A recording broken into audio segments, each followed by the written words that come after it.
கர்த்தருடைய பரிசுத்தமுள்ள நாமத்திற்கு ஸ்தோத்திரம். இன்றைய நாளின் கர்த்தருடைய வார்த்தையாக 1 கொரிந்தியர் 7வது அதிகாரம் 23வது வசனம். நீங்கள் கிரயத்திற்கு கொள்ளப்பட்டீர்கள், மனுஷருக்கு அடிமைகள் ஆகாதிருங்கள். நாம் கிரயத்திற்காக கொள்ளப்பட்டிருக்கிறோம். கிரயம் என்ன?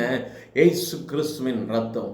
இயேசு கிறிஸ்துவின் ரத்தம் சகல பாவங்களிலும் இருந்து நம்மை விடுதலையாக்கி இருக்கிறது. நமக்காக ஒரு கிரயம் செலுத்தப்பட்டிருக்கிறது. விலையேற பெற்ற அந்த கிரயம்தான் கர்த்தராகிய இயேசு கிறிஸ்துவனுடைய ரத்தமாக இருக்கிறது. You were bought at a price, do not become slaves of men. ஆகவே எனக்கு அருமையானவர்களே, கிரயத்திற்கு கொள்ளப்பட்டிருக்கிற நாம் இந்த உலகத்திற்கோ உலகத்தின் மக்களுக்கோ அடிமைகளாக இருக்கக்கூடாது. உலகத்தின் பாவ காரியங்கள், மனிதர்களால் உருவாக்கப்பட்டிருக்கிற காரியங்களுக்கு நாம் அடிமைகளாக இருக்கக்கூடாது. நாம் கிறிஸ்துவுக்கு அடிமையாய் இருக்க வேண்டும். இயேசுவுக்கு நாம் அடிமையாய் இருக்கும் பொழுது நமக்கு கிடைக்கிற பலன் பரிசுத்தம் என்று சொல்லி வேதம் சொல்லுகிறது. எனக்கு அருமையானவர்களே, கிரயத்திற்கு கொள்ளப்பட்டீர்களே, ஆகையால் தேவனுக்கு உடையவர்களாகிய உங்கள் சரீரத்தினாலும் உங்கள் ஆவியினாலும் தேவனை மகிமைப்படுத்துங்கள். எனக்கு அருமையானவர்களே, நம்முடைய கனி எப்படியாக இருக்கிறது? நாம் கனி கொடுக்கிறவர்களாக இருக்க வேண்டும் என்று சொல்லி இயேசு விரும்புகிறார். ஆகவேதான் அவர் ஒரு கிரயத்தை செலுத்தி இருக்கிறார். அந்த கிரயம் மிகவும் விலையேற பெற்றது. இந்த கிரயம் மிகவும் விலையேற பெற்றது.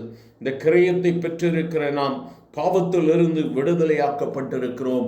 நாம் பாவத்திலிருந்து விடுதலையாக்கப்பட்டதன் நிமித்தமாக தேவனுக்கு நாம் அடிமையானபடியினால் பரிசுத்தமாகுதல் நமக்கு கிடைக்கிற பலன் என்று சொல்லி ரோமர் 6ம் அதிகாரம் 22ஆம் வசனம் சொல்லுகிறது. எனக்கு அருமையானவர்கள், இந்த நாளிலும் கர்த்தருக்கு முன்பதாக நாம் எப்படியாக இருக்கிறோம்?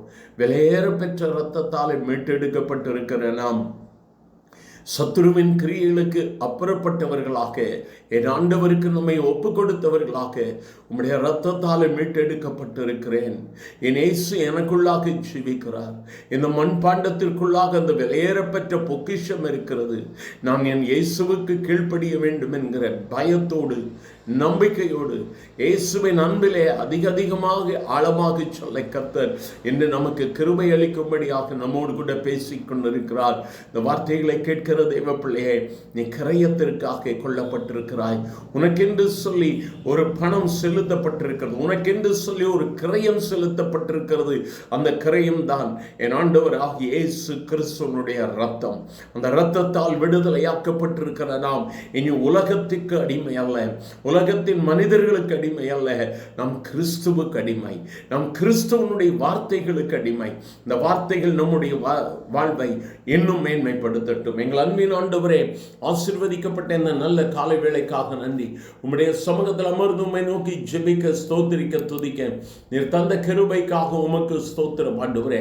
எங்கள் ஒவ்வொருவருக்காகவும் நீர் செலுத்தி இருக்கிற இந்த விலையேற பெற்ற கிரயத்திற்காக உமக்கு ஸ்தோத்திரம் ஆண்டவரே.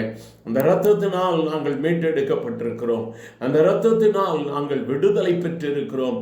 அந்த இரத்தம் எங்களை நீதிமான்கள் ஆக்கி இருக்கிறது. நாங்கள் உலகத்திற்கும் உலகத்தின் மக்களுக்கும் அடிமைகள் அல்ல, நாங்கள் இயேசுவின் அடிமைகள். ஆசீர்வதியும் இயேசுவின் நாமத்தில் பிதாவே. ஆமென், ஆமென்.